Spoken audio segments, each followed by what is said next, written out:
भोंदू खरात प्रकरणी प्रतिभा चाकणकर शिर्डी पोलिसांसमोर हजर झालेले आहेत। शिर्डी पोलिसांकडून प्रतिभा चाकणकर यांचा जबाब नोंदवला जातोय। प्रतिभा चाकणकर आणि मुलगा तन्मय चाकणकर यांची 4 तासांपासून चौकशी केली जाते। प्रतिभा चाकणकर रुपाली चाकणकर यांच्या बहीण, भोंदूबाबा खरात नॉमिनी असणाऱ्या 132 बँक खात्यांचं हे प्रकरण आहे। समता पतसंस्थेत प्रतिभा चाकणकर आणि कुटुंबियांच्या नावे 4 खाती आहेत। या 4ही खात्यांमधून 2,40,00,000चा व्यवहार झाल्याची माहिती मिळतेय।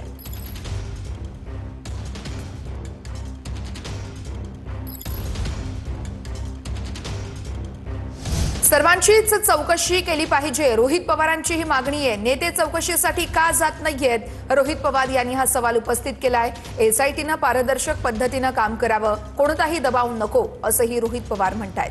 भोंदूबाबा अशोक खरात प्रकरणात आता रुपाली चाकणकर यांच्या बहीण प्रतिभा चाकणकर शिर्डी पोलिसांसमोर हजर झाल्या होत्या आणि त्याच अनुषंगानं रोहित पवार यांची ही प्रतिक्रिया समोर आली आहे। आता करायची असेल तर सगळ्यांची चौकशी खरं तर केली गेली पाहिजे। ठीक आहे, एखादी महिला एखादी व्यक्ती जाऊन तिथं चौकशीला समोर जात असेल, पण दुसरे नेते का जात नाही, खरं तर त्या नेत्यांनाच हा प्रश्न तिथं केला गेला पाहिजे असं मला वाटतं। फक्त एसआयटी ज्या पद्धतीने काम करते ती पारदर्शक पद्धतीने एसआयटीला काम केलं पाहिजे। याच्यामध्ये काही लोकांची नावं आहेत, ती नावं काढण्यासाठी नाहीतर आमच्यावर दबाव होता म्हणून आम्ही ही गोष्ट केली ती गोष्ट केली अशा पद्धतीने एसआयटीचा चुकीच्या पद्धतीने काही लोक उपयोग करण्याचा प्रयत्न करत असतील, हे प्रशासकीय अधिकारी सुद्धा त्याच्यामध्ये त्या ठिकाणी असू शकतील, तर कृपा करून अशा गोष्टी त्या ठिकाणी होऊ नये। तर ईडीकडून भोंदू अशोक खरातच्या प्रॉपर्टीची ही चौकशी सुरू झाली आहे। खरातच्या ईशानेश्वर मंदिर, नाशिक कार्यालय आणि शहरातील वेगवेगळ्या ठिकाणी असलेल्या जमिनीची ईडी अधिकाऱ्यांनी पाहणी केल्याचं सूत्र सांगत आहेत। एसआयटी अधिकाऱ्यांसोबतच ईडी पथकाची संयुक्त कारवाई सुरू आहे। भोंदू खरातची आज पोलीस कोठडी संपणार आहे।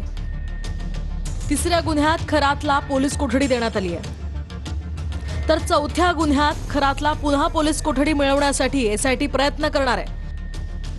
अनेक दिवसांपासून भोंदू खरातची एसआयटी कडून कसून चौकशी सुरू आहे। ईडी कडूनही भोंदू खरातच्या प्रॉपर्टीची चौकशी सुरू आहे।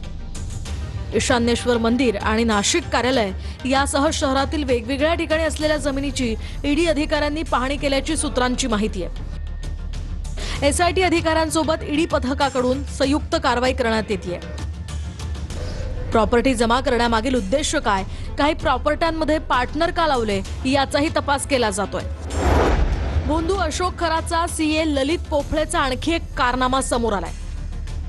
शक्तीपीठ महामार्गावरील आणखी एका गावात जमीन खरेदी केल्याची माहिती समोर आली आहे। सोलापूर जिल्ह्यातील पडसाळी गावात 3.25 कोटींची जमीन आहे, तर 11 एकरपेक्षा जास्त जमीन पत्नीच्या नावानं खरेदी करण्यात आली आहे।